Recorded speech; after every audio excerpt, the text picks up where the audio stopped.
Thanks again for joining us today. I want to remind everybody that to follow hashtag TXLEGE for conversations from today and as we march towards the 2021 legislative session. I do want to take a moment to thank our sponsors for the series, Costello Engineering, Outreach Strategists, the Lentz Group, Half Associates, LAN, LJA Engineering, Memorial Hermann Hospital System, and the Goodman Corporation. Thank you so much for supporting this series. I do want to invite everybody to ask questions throughout the program. If you can message me in the chat box with your name, your affiliation, your question, and whether or not you would like to ask it yourself or you'd like me to ask it for you. I'm not going to waste any more time. We're so honored today to have presumptive speaker Dade Phelan with us today. He is a man that needs little introduction with all of the buzz that's been being talked about how wonderfully he's going to command this 2021 session. I do want to say that we've had a lot of conversations with other legislators. We're on our 18th Lege and Learn, and we've asked other legislators what they think about Representative Phelan, and the response has been unanimous that he is somebody that helps everybody succeed. And so with that, I'm going to turn it over to Representative Dade Phelan to kick off our Lege and Learn. Thank you, Andrea. I appreciate the opportunity. I'm sorry I'm a little late. I got stuck at a train, which tends to happen here in Southeast Texas. We're near the port of Beaumont, which is one of the more active ports in the country. And so it happens every now and then. My wife was a prosecutor for several years, and she would get caught at that same train on the way to the courthouse for a hearing. So it gets you sometimes. Today it got me. So I'm sorry I'm a little bit tardy, but it's a good way to frame the discussion on transportation and the options we have in the state. So just briefly, I appreciate my colleagues' support.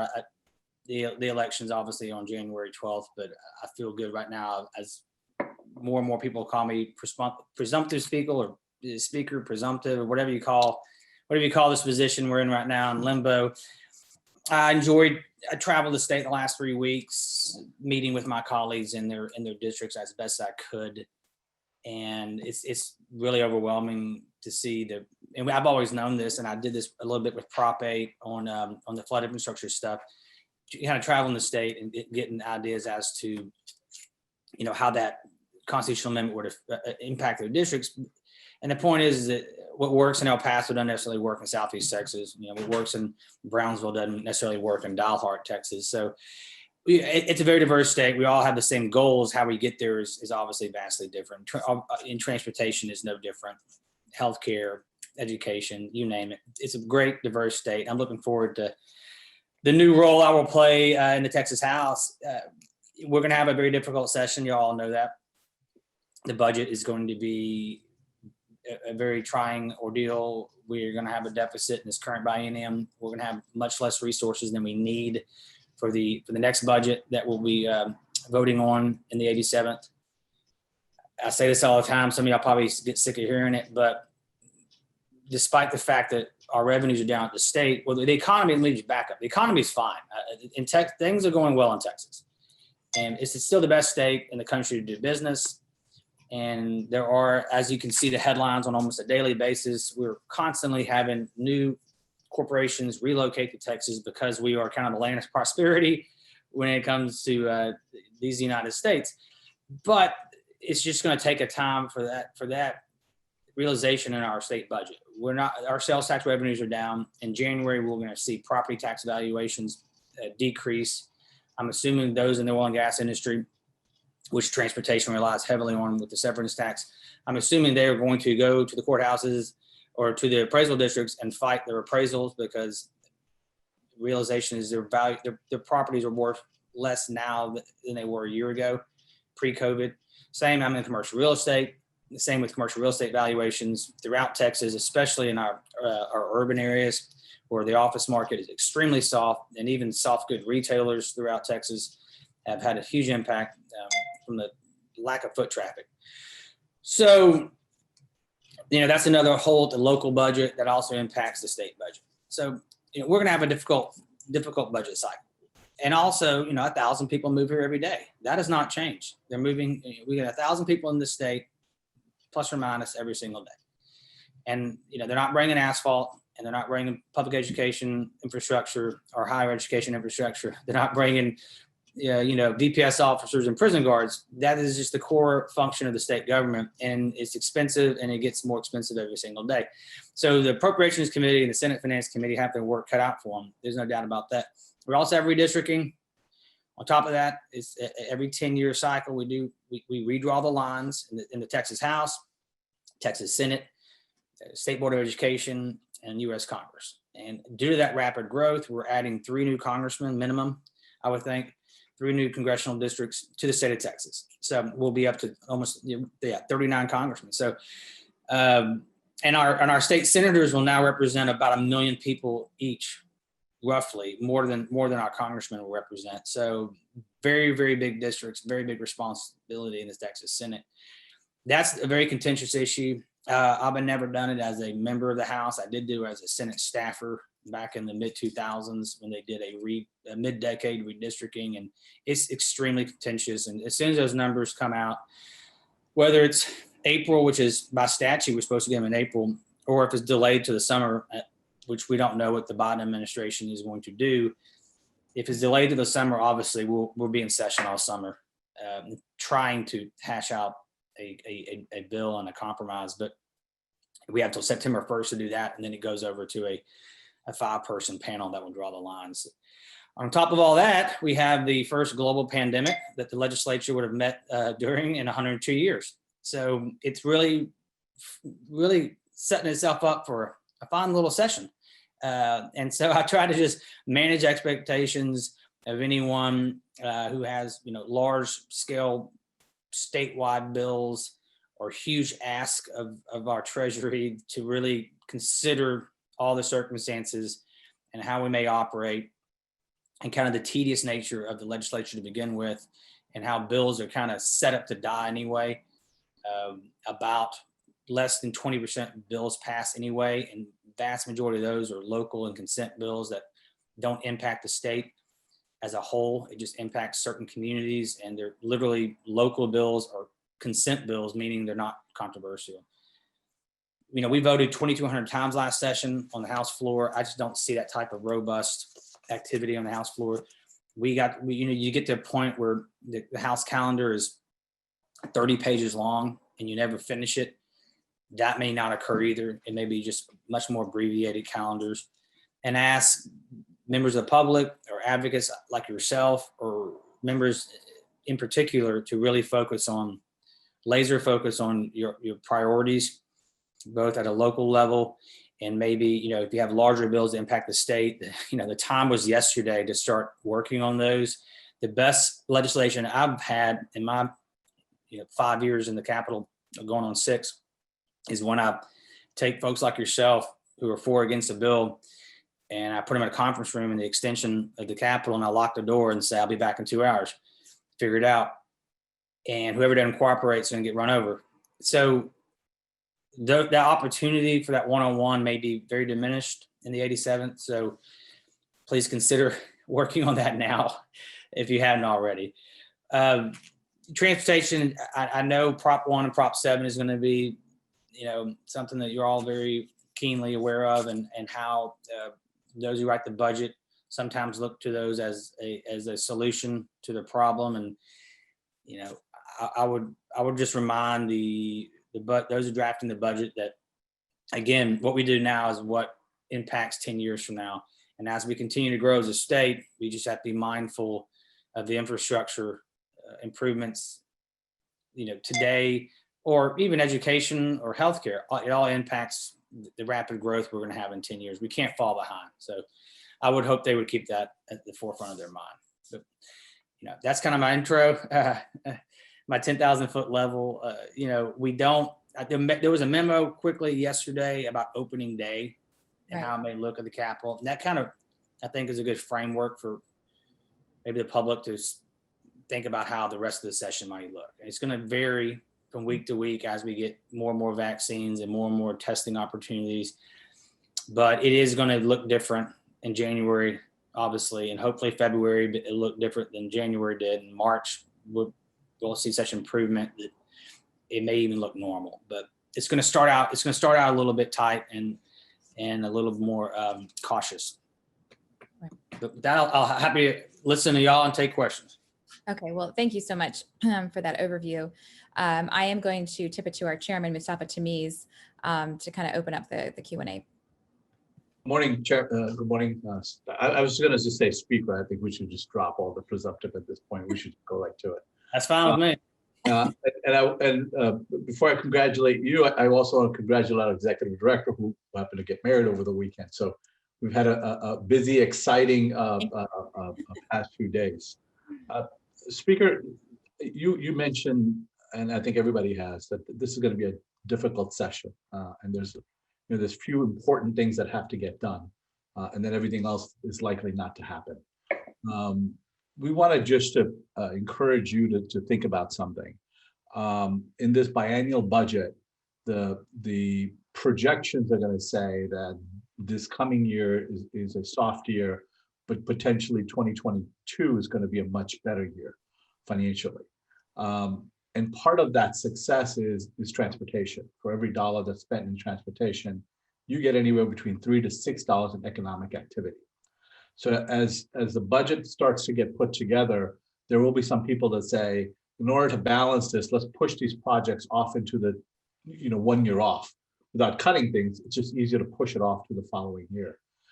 We like you to fight that conversation, because why our economy comes back is for these big projects, and if projects don't happen, it'll take longer for our economy to come back. These things are already on the books. So that's one thing we want you to kind of keep in mind, because I think in those budget negotiations, that's going to be an option that comes up, and we don't think that's a good option.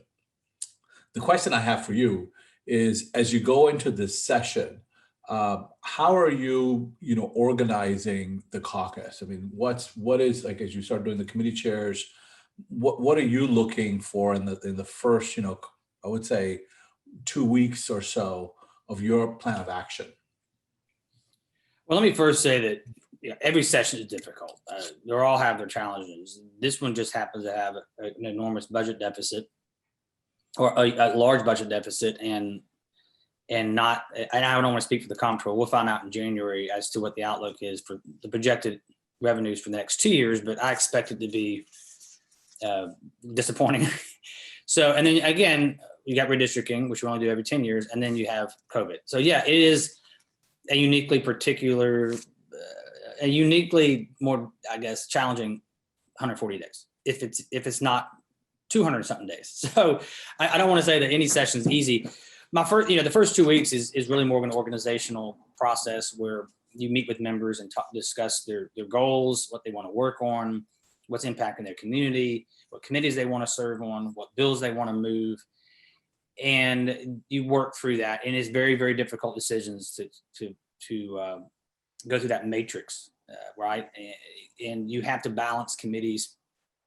And you have to balance committees geographically. You have to balance them from an experience standpoint, and then you have seniority picks to where the more senior members automatically get their first choice, and then it slowly rotates down, and you have to rework that. So it's extremely complex, and it takes weeks to do it. Believe it or not, it takes weeks. And there's always frustration. Why is it taking so long? Why is it taking long? Here it is, late January. We don't have our committees up and running. It's because you have to balance all those factors. And I can't even really get into the details of it, because there's actually a statute. It's a felony for me to promise or guarantee or any type of reward or assignment prior to the election on the 12th of January. So I typically just my blanketed response to anyone who asks is, hey, if you work hard and you treat others with respect and you have the trust of the body, you're gonna have a great session. And those three factors are critical in the Texas House. It's a body of relationships, and that's how you're successful. Is that you work hard, you treat people with respect, and your word's your bond. And so, given that kind of three-legged stool there, members can be successful regardless of their political leanings or their experience in the body. It's just, you just have to work hard. It's not easy to get things done in that building, and nor should it be. It should be difficult to change statute that impacts 30 million people at the end of the day. In the country, I mean, in the world's 9th largest economy. So it should be difficult to pass legislation. That's how it was set up. And so the right skill set can get those things done. It's just, it takes a lot of hard work and a lot of factors, but we will work through each member's request and after January 12th, and understand what they want to do and what they want their 140 days to look like. And I look forward to those conversations. Thank you. Thank you, Mustafa. So I want to kind of get right into some of the nitty gritty of transportation policy. I know there's a lot of talk about what's on the table, what's off the table. You mentioned obviously that the sheer amount of bills that get through percentage wise will obviously, just by the nature of how things are happening, will be far less. And one of the things that we are really focused on is looking at the equity of alternatively fueled vehicles. So electric vehicles. It's something that kind of creeped into the conversations last session, and certainly is still very relevant. And so I just wanted to get your thoughts on how you think that conversation can be framed. There's already, Representative Ken King has already filed a bill for this issue. And so your thoughts would be so helpful. Sure. I'm not, through state affairs, I started getting into the electric vehicle discussion and kind of understanding the future of it and where it's going. And I think it's exciting. It's new technology. It's getting more and more popular, more and more affordable. The reliability of recharging is obviously improving on a daily basis. It seems like I'm starting to see more of them on the roads. Obviously, I had an amendment my freshman year on a kind of an omnibus transportation bill to make certain that there was equitable fees for electric vehicles, because they are, there's nothing, the weight of a vehicle is very important in road conditions and in the longevity of a particular project. The heavier the vehicles, and we see the logging trucks around here. Again, we see a lot of the oil and gas activity downstream in my community and what that does to infrastructure.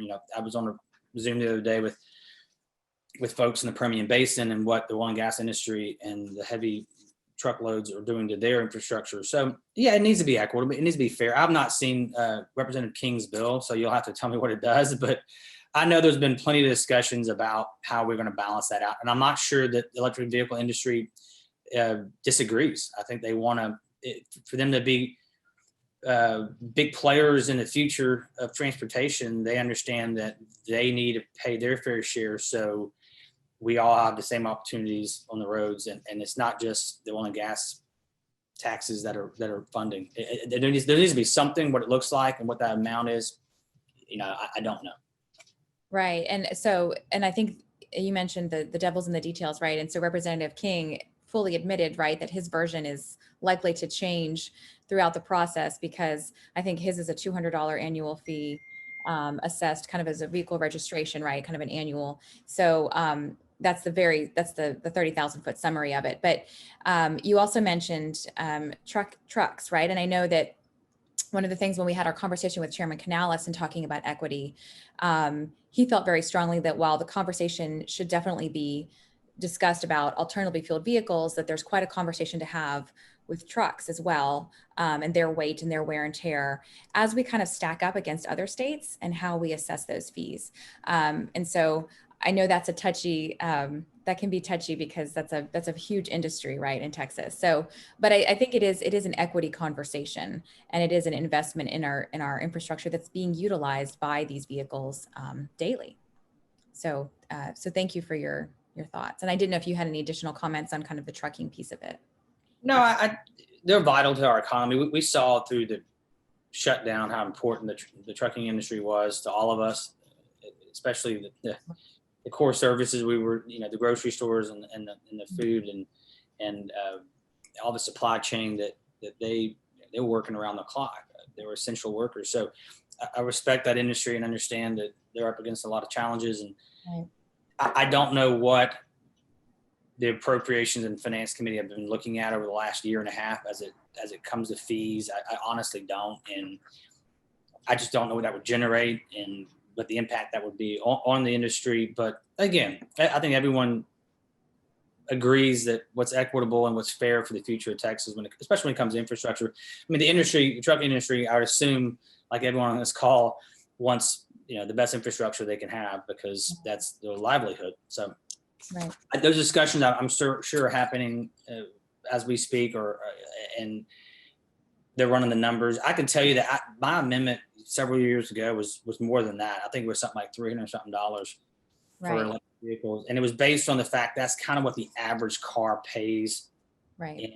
in surcharges when that pump. So it's kind of what's the average amount that on any given Texan would pay, and it's somewhere, I think somewhere around $300. That may have changed. Over the last 5 years. Right. Well, and certainly, I mean, you mentioned it's a smaller percentage now, but it's certainly growing. And I think that's what many people look at, 10 years down the road. We don't want to look back and say, well, my goodness, we kind of left that revenue on the table that could have been reinvested into the economy, into infrastructure. So and when we start looking at electric, the trucking industry going electric as well. Right. Oh, fleets turning over. It would be, that's I mean, we have to have that discussion at some point of what that looks like going forward. Right. So I'll move to something a little less controversial. I kid, the gas tax, right? So that's another big issue. I know there's a lot of chatter about not necessarily increasing, though that's been talked about in the past, but indexing. Again, this is, kind of a challenging discussion, but it's not been touched since the 90s. So can you share your thoughts on gas tax as one being touched since the 90s and what we need to do with it, if anything, and then is it even a relevant source of way to fund transportation? There's been a lot of talk about how we need to move to a different model completely for how we fund. So, VMTs and things like that. So if you can kind of frame that through your lens and in your view. Yeah, well, not less controversial at all. No. And the reason why it hadn't been touched in the 90s is I just don't think there's support for increasing taxes. Right. And there's never a good time to increase taxes or fees, and it's never a popular time to increase taxes or fees. And I think with double-digit unemployment in a lot of areas of the state, it's still not a popular time to talk about. Now, the other alternatives I'm not familiar with as to how we would fund it without a fuel tax. I think a user tax is obviously very popular amongst most members of the legislatures. Whatever, if you use it, you pay for it type deal. So I can see the relevancy of the oil and gas. I mean, the additional taxes we have at the pump. So indexing, I know that some states do that. I don't see Texas in the legislature this cycle altering that. That's just my personal opinion. I just don't know if there's support for that. I mean, again, it's been 30 years since we've even talked about it, really, and maybe another 30. Okay. All right. Well, fair. I'm actually going to tip it to Sally with Galveston. She had a question for you about the coastal spine. Sure. Good morning, Presumptive Speaker Phelan. I'm Sally Baca with the City of Galveston. Congratulations. And we have enjoyed working with you in the past and enjoy working with you going forward. I just wanted to briefly mention Senator Taylor is working on legislation this coming session to identify a non-federal sponsor for the U.S. Army Corps of Engineers Storm Surge Protection System.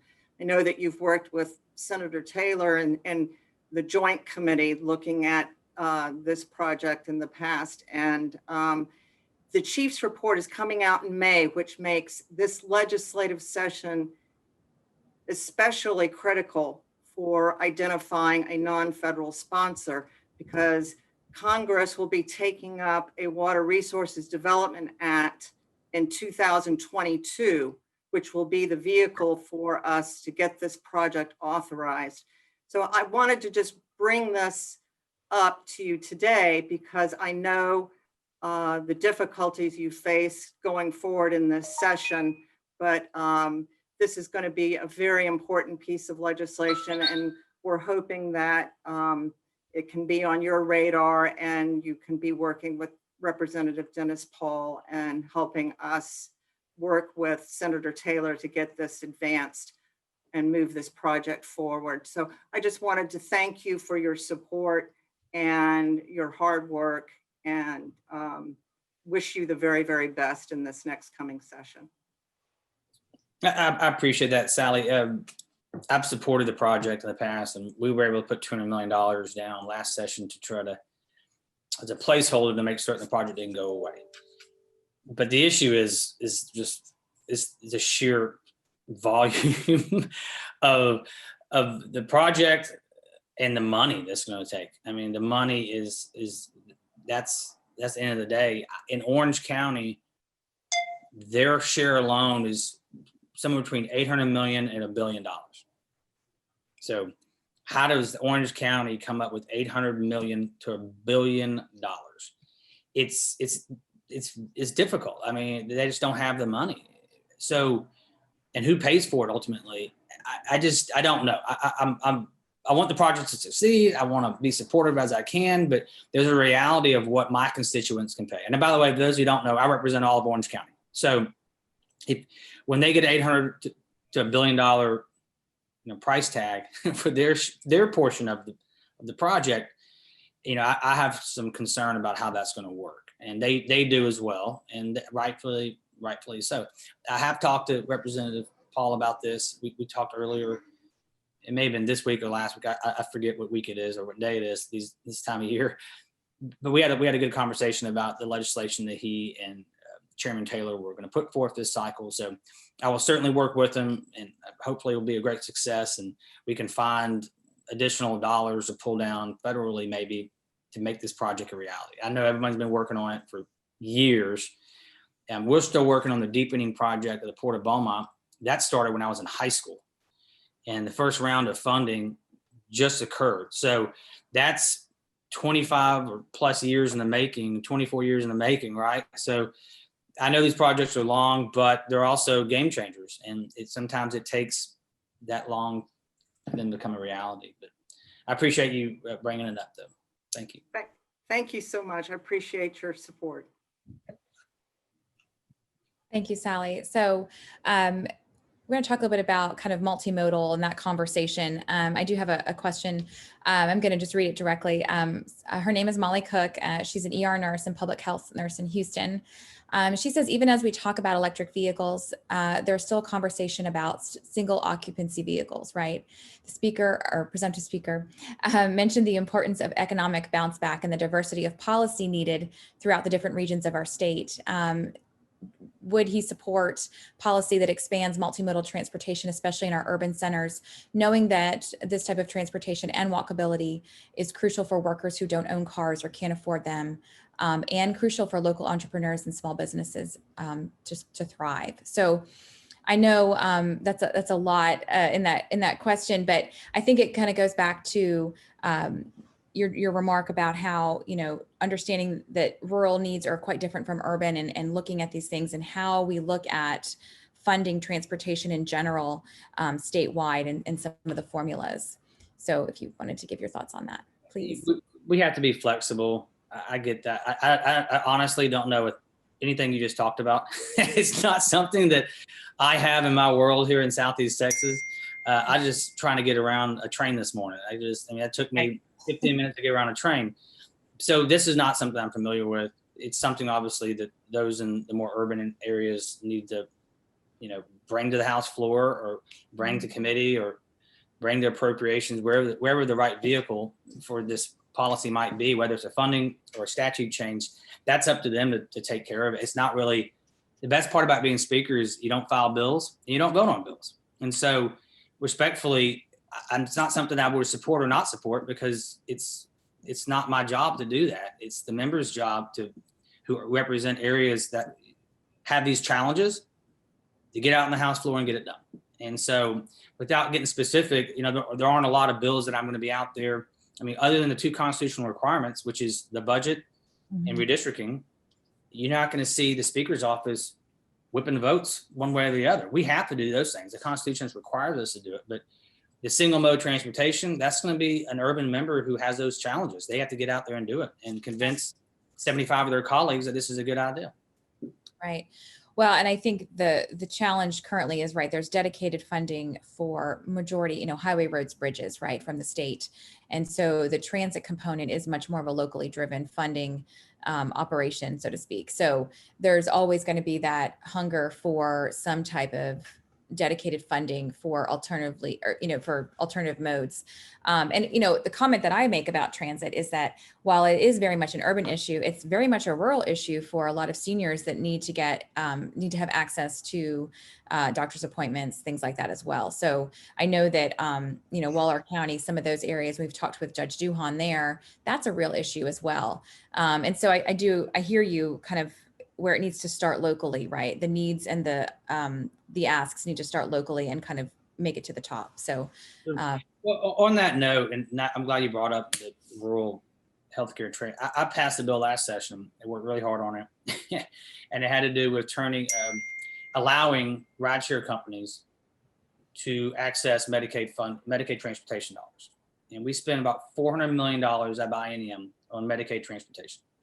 And this could be sedans that come pick you up, just like an Uber or Lyft would pick you up, or it could be a bus that picks you up, unfortunately, with maybe 8 other patients and drives you to chemo or dialysis, and then drives you back. And that could take 6-7 hours round trip, right, depending on where you are. So this allowed a new technology, a safe technology, one that complied with HIPAA and all the privacy that the federal government requires. So we passed that last session. It was a harder push than I would have realized to change the status quo when it comes to Medicaid transportation, but it really opened up a brand new technology and kind of a public-private partnership, allowing these part-time Uber and Lyft drivers to access a huge pot of money. I mean, they're in your communities, and they drive. This is for non-emergency transportation too. You wouldn't call this to go to the emergency room. This would be maybe pick you up from the emergency room and drive you home, or take you down to a pharmacy to refill your prescription and back, or take you to a doctor's appointment and back as well. So we are still in the rulemaking. Believe it or not, it should have it's supposed to take effect January 1st of 2021, but because of the challenges that the department or the HHSC is facing with COVID and everything else, that unfortunately will not be in effect on January 1st. It's going to take a little bit longer, but that's one of those innovative transportation models that has not been looked at in the past. And Texas is going to be by far the first, if not largest state to go this new route. And so I'm excited about it. I think it's going to really help those who need that non-emergency, transportation. I mean, Uber, they're everywhere. Every small town I've been to, I've checked and see if they have. They've got some drivers, right? And now you open up $400 million pot of money, you're going to have even more. So that is just something that it was a statutory change. We had to make a change last session that the agency wouldn't do it on their own. So we had to pass a bill to make them do it, and they still haven't done it, but we'll get there. But that was something I worked on a long time last session. One of the last bills to pass off the Senate floor, actually, last session. Thank you that's no, I mean, I appreciate the creativity and the innovation, right? And that's how we're going to have to handle a lot of things going forward, certainly. I would be remiss if I didn't acknowledge that we do have Representative Ed Thompson on the call. So it's my opportunity to make a plug for him to stay on the House Transportation Committee because we think he does a great job and he's super knowledgeable. So Representative Thompson, did you want to say hello?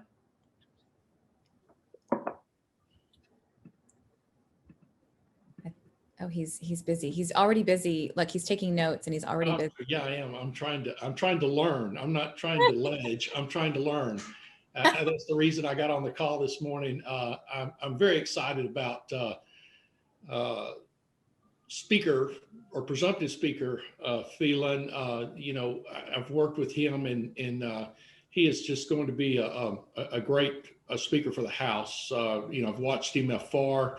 Not been on any committees or anything with him, but had the opportunity to see how he operates, and very approachable, the type person that listens. You can tell from today he listens to people, and the great thing about him is much like me, what I always tell people is I don't know what I don't know, and he's that type of he's that type of representative, and he'll be that type of speaker. I think he'll be very one of the kind of people that you can go to and visit with and talk to. So I'm very excited about this 87th legislative session. This was a tough cycle for everyone. And as Speaker Phelan has said, it's going to be a tough legislative session. But, that's what I always say is that, there's a saying, if you want something done, tell a Texan it's impossible, and we'll get it done. We'll work through this, and I'm very confident of the 181 that are in the legislature here in Texas, and even though we sometimes don't agree with each other, and sometimes it can get sort of contentious, but at the end of the day, we're all Texans, and we're all out for what's best for Texas. And I think that, and I'm not speaking for the speaker, but I think that's his heart as well. I appreciate the fact that he has gone and seen and knows how large and how diverse Texas is, because we do have a very big and diverse state, and we've got a lot of growth. And, we're going to see a tremendous amount of economic development in the next few years. People are leaving these states that are just prohibitive in allowing them to do what they need to do, and we're already seeing that, and we'll see more of that, I think, in the next few years as Texas continues to be a great state for economic development and a pro-business legislature as we move forward. So I'm looking forward to the 87th. It's going to be different. It's going to be fun. I think it's going to be exciting. And I think we'll get a lot of good things done under Speaker Phelan's leadership. Thank you, Representative Thompson. So I also want to talk about, you mentioned in your opening remarks that all of these things that are happening this session, and how every session is unique, but this one, probably stands apart, at least for the last 100 or so years. So there was a question in the chat box of why do you want to be speaker? What made you want to take on this challenge? Well, first of all, I appreciate Ed's comments. It's very kind of him, and he's right. There's plenty that I do not know, and I'll be the first one to admit that. But no, as to that question, same reason I ran for the House is that because I do it for my kids, and then people are like, well, so you can provide a better tomorrow for them and have a brighter future. I said, no, I do it because of my kids, to get away from them, because they are mean, and they pick on me, and they're crazy. I've got 4 boys under 12, so you can imagine what that's like at home. So honestly, it's not something I considered this time last year. It wasn't until maybe this summer, during this whole pandemic lockdown, that really some of my colleagues started calling me from, truthfully, both sides of the aisle. And they said, listen, if Republicans are in the majority, you really ought to consider this. And so it started there, and it took us some convincing and to think I was the right person. I think if you really want this job, then you're probably not the right person for it. It should come to you. You shouldn't go to it, type deal. And so I kind of felt like enough colleagues were behind me and thought that I could serve them well, because it's their house, and that's how I want to operate. I don't want to have my thumb on the scale picking the winners and losers. I want the best and the brightest and the most hardworking members to be successful, and then put them in a position to do so. For those of you who don't know, I used to work in the House years ago. I started in 1994 as a staffer. I spent 2 sessions in the House. I spent a 1 term in Congress working for Dick Armey, and I came back and I spent another 5 or so years in the Senate. And then I came back. Then I went home and started doing real estate, and got married, and started having children. Never thought I'd be back in the Capitol, other than taking tours and showing my kids where I used to work, type deal. It just kind of comes to you, and when you're asked to serve, you should do it if you think you're the right person to do it. I have great respect for the chamber, great respect for my colleagues, and it's just like when you first, and Ed will tell you this too, when you first run for office, 5 people tell you you're the right person and 50,000 tell you the wrong person or not. So, I've got tremendous support now in the House. I think I have over 141 plus or minus members who out of the 150 who are behind me. And that says a lot as to whether or not I was the right person for the job. I was on appropriations for 2 sessions. I'm not a math major, but 141 is more than 76. So I think I'm in good shape on January 12th. But the short answer is I think I'm the right person for the job because my colleagues got behind me early and kind of asked me to do it. And so I had to convince my wife that was a good idea, which wasn't easy either. But we are where we are now. And like Ed said, this is going to be a challenging session. I've said it too, but we're up for it. I mean, that's why we live in this state, and that's why we've done so well here, is because we don't back down from those challenges. Right, agreed. Well, thank you. That's a great overview. So I think also being quarantined, we can all certainly support the children driving us crazy, and yeah, there's extra doses of that this year. So Yeah. maybe you mean the 7-month long spring break is what we had. So. Right. It was the spring break that never ended. Yeah, no. I'm going to go to one of our board members, Jack Drake. He's got a question for you.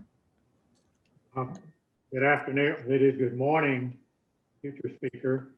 2 questions. One is very difficult. Is everything that Representative Thompson said about you true about you? 100%. That's why he's one of the smartest men in the building. All right. The second question is, you have traveled to China, Taiwan, perhaps other Asian countries. I want to ask you to share your views on opportunities for our state and these countries and other Asian countries to benefit from one another. Well, it's a good question. It was interesting. I went a few years ago before all this happened with the pandemic and whatnot. And, there's tremendous opportunity. The amount of growth that's occurring in those communities is you think Texas is fast growth, you ought to see it over there. It's astonishing, especially China. It's just limitless what they're doing over there. Of course, they have entirely different structure than we do from a regulatory standpoint. The growth that are occurring comes with great consequences, in my opinion.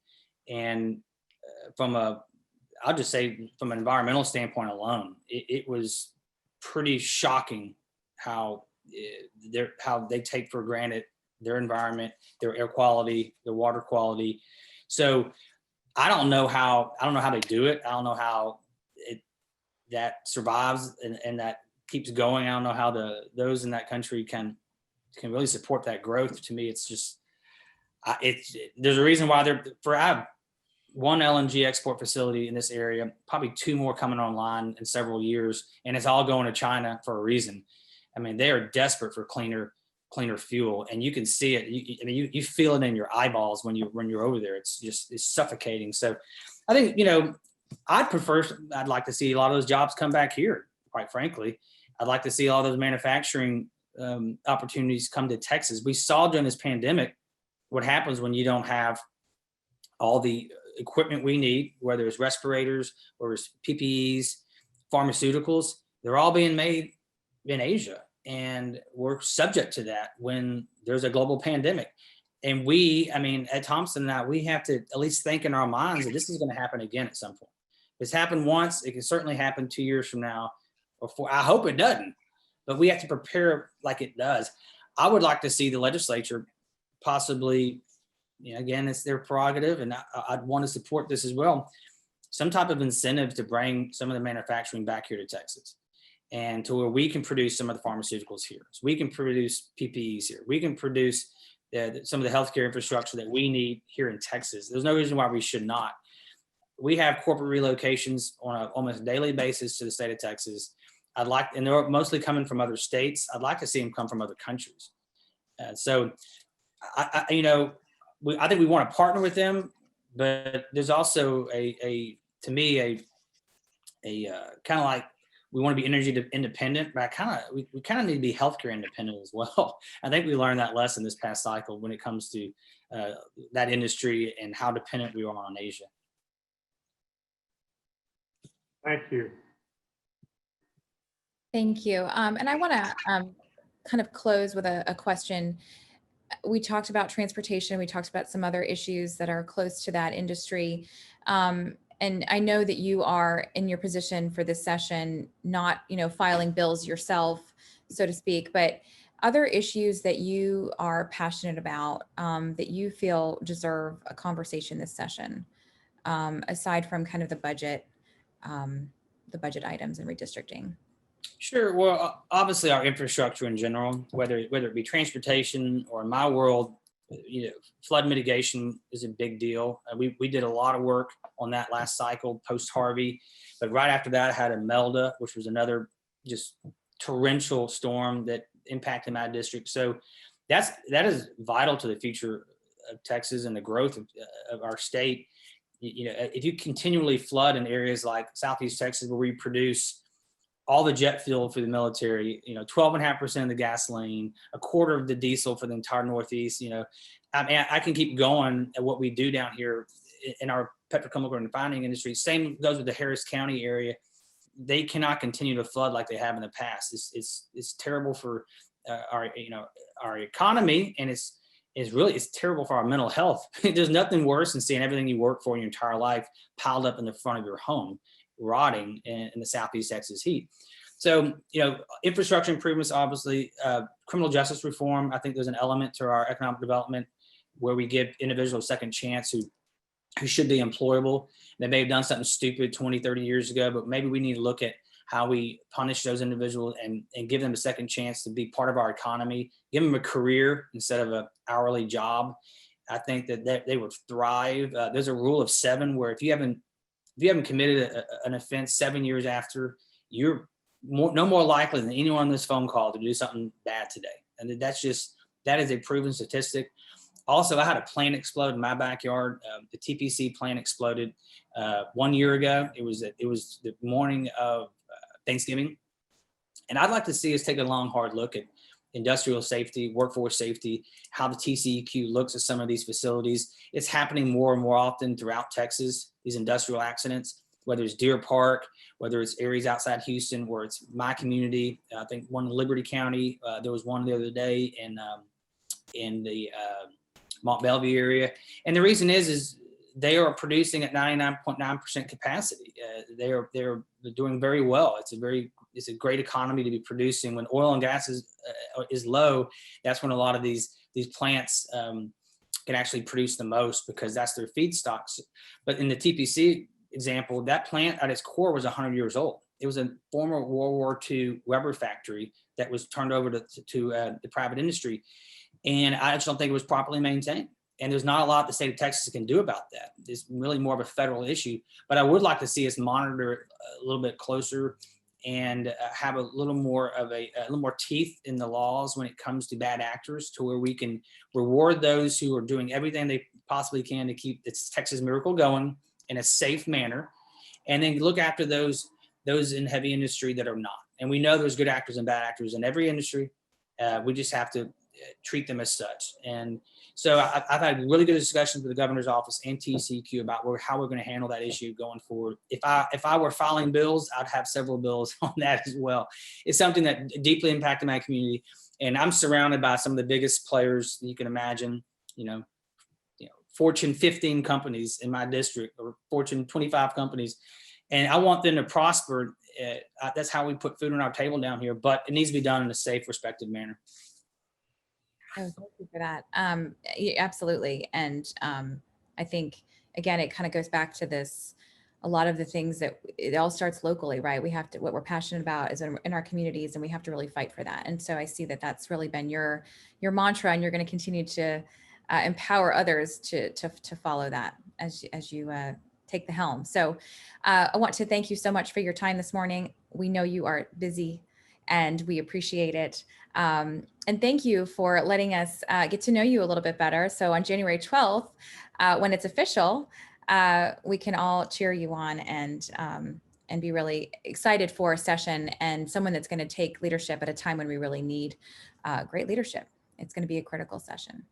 Well, I appreciate it, Andrew, and congratulations on the nuptials. I did not know that. So congratulations there. If you're in need of a young boy anytime soon, I've got 4. You can have just let me know. No, I'm always up for a challenge. We're gonna have a great challenge starting next year. I think we're all ready for 2021 and to close the book on 2020. So we will have a very eventful session. Hopefully we're done in 140 days, and hopefully as many of you can get in the building as soon as possible to advocate for transportation issues and infrastructure issues. And I know Ed and I will look forward to seeing you all there. So thank you all for having me. Thank you so much. And thank you everybody today for tuning in, and everybody have a safe holiday and Merry Christmas. You as well. Thank you.